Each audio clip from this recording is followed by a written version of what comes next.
There's a new player on the market, and you've probably heard of them, maybe seen them at a boat show, and they're called Polycraft. Is Polycraft really a game changer or not? I believe they're actually an Australian company who just recently started selling boats here in the US. They make plastic boats, and plastic boats have been around for a while, but this is considered to be something different. This is a completely molded boat out of polyethylene. What's kind of cool about it is you actually can repair this. You can actually do, I guess, what they consider called plastic welding if you get any damage to a polyethylene boat.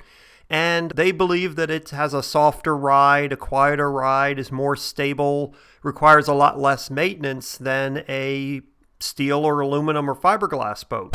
So, okay, I get that. However, there's definitely pros and cons, and one of them, I think, is the price. I don't think that our other small boat manufacturers have anything to really worry about yet, and I'll tell you why.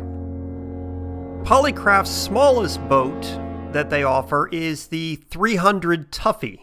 It's called a 300 Tuffy because it's 3 meters long, 3.05 meters to be exact, which is 10 feet long. It has a beam of 4 feet 11 inches, 1.5 meters, and it can take an engine of a maximum horsepower rating of 15. Now, what's interesting about that really little boat is it costs $3,495 just for the hull only.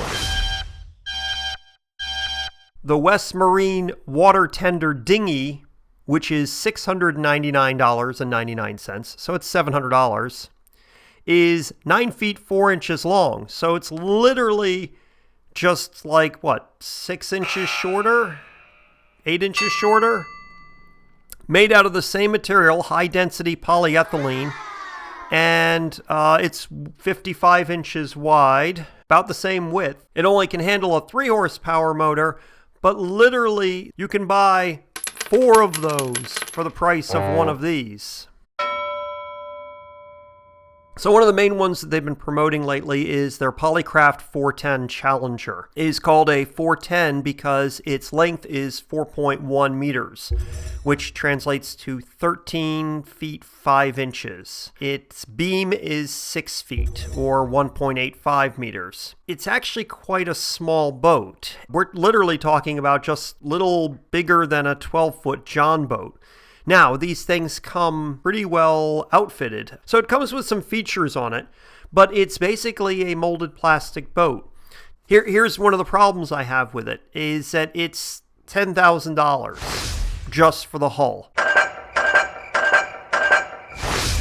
So your manufacturers like Tracker and Lowe make small boats also. And Tracker makes a 16-foot Grizzly, which is 16 feet long with a 6-foot beam. That hull is just $49.95, so it's $5,000. So that hull is half the price of the plastic hull. Of course, it's aluminum, so it's going to probably be heavier.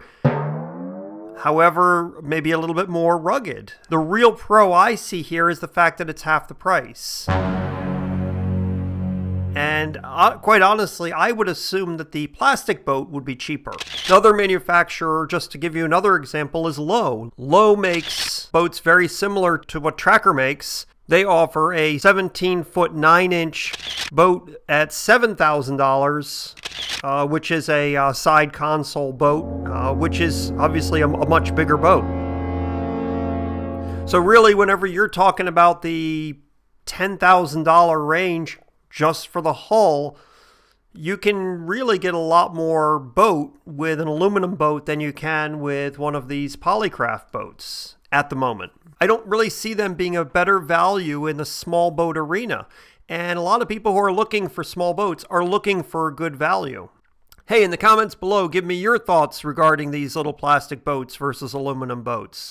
And also, how well would that plastic take to modifications? One of the things that's really neat is that there's people who do a lot of customizing to these small aluminum boats to make them into bass boats. And there's lots of channels and videos out there of people doing some really neat customization. With this Polycraft boat, I'm not sure how much customizing you're going to be able to do. Now, I'm not saying these Polycraft boats are bad. I'm not trying to diss the company in any way.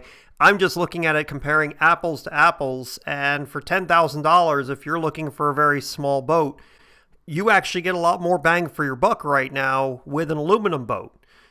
So I think all that's quite interesting. And here's something else I think you'll find interesting too, is this video right here.